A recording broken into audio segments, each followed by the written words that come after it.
BoomTitanium here. Welcome back. This is the next video in my video series on this really great, awesome, fun game that I love to play on StarCraft 2.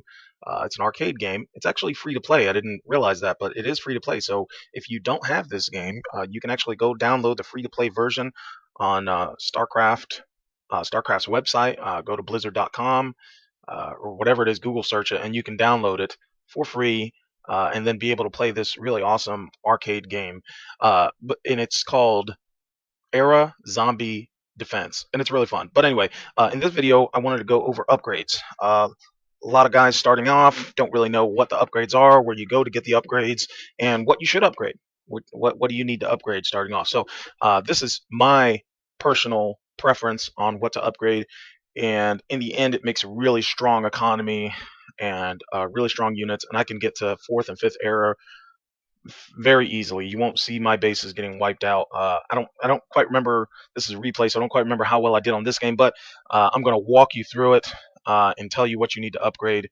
As you can see here, I'm 3 minutes and 38 seconds into this game, and I've already gotten feudalism up to level 6. What is feudalism? Well, you can just kind of mouse over and see a brief description of what it does. There in the light green letters towards the bottom of that pop-up window there, it tells you increases the health of workers by 5%, increases the movement speed, and the amount of resources they gather by 1. Therefore, it is very, very, very important that you get this up as quick as possible, especially early game. It can make the difference in the long run. I like to get this up to about 14 before the first era is done. So, what else do you upgrade beyond that? Well, as you're going, as you see, there's the upgrades early on are very inexpensive. Let's see, this is a level 6 feudalism, only costs 36 wood and 57 gold. So you want to work on that. I'm going to go ahead and hit the play button on this replay. It's in fast forward mode, and you should see me actually start to upgrade them as I go along, as I get the income to do it. Again, I was kind of busy while I was playing this particular game doing something else, so my APM is really low. But if you take a notice, you'll see that I will upgrade the feudalism, the economy, and the education. And because I'm in a country that's kind of far back, I don't really worry too much about the weapon technologies.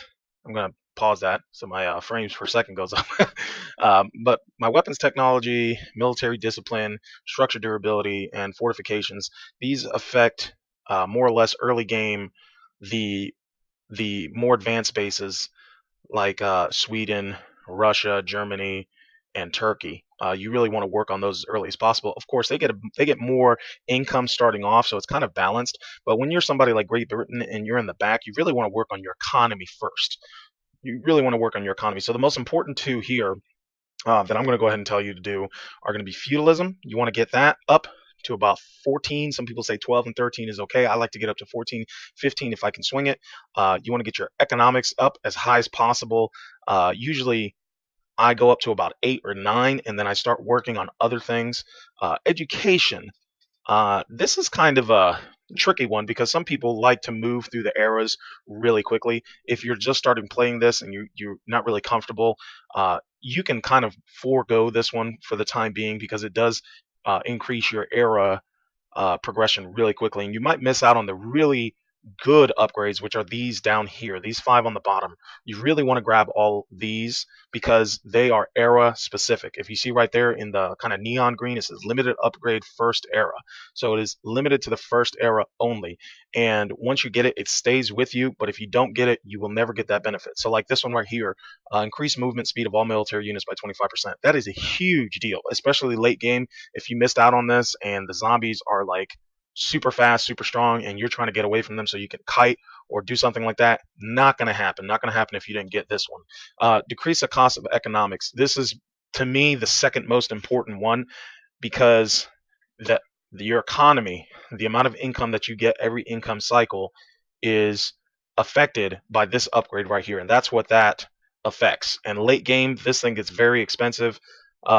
And you want that kind of cheap, so that way you get a better boost and you're able to afford to do this as many times as you need to. I usually have this maxed out before I get to 4th era because I cut that in half by 50. So it's definitely important to get this, and this is by far the most important one because your supply is locked to a specific number.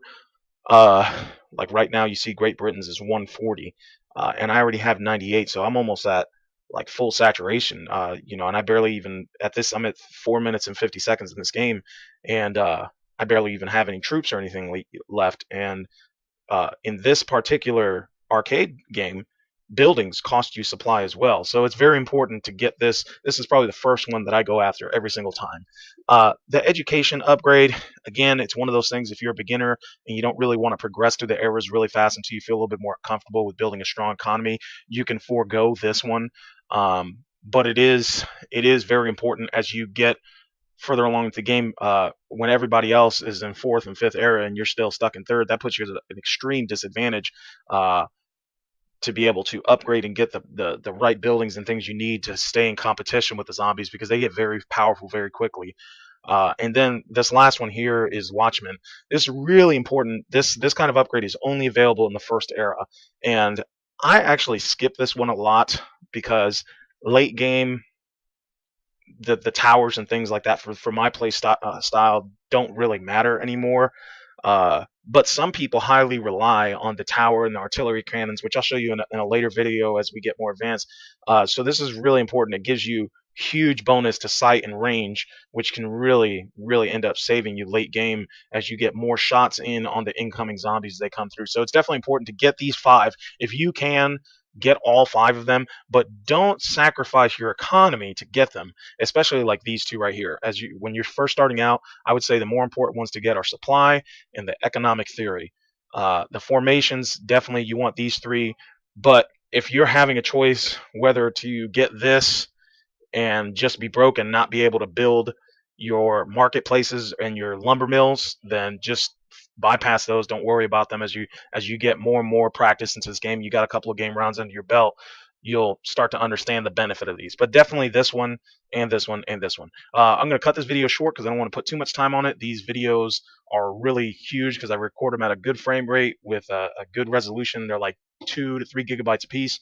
So I'll cut it short. And if you like this video, hit the like button, share it, get the word out there. It's a really fun game mode to play. And as always, have a great day.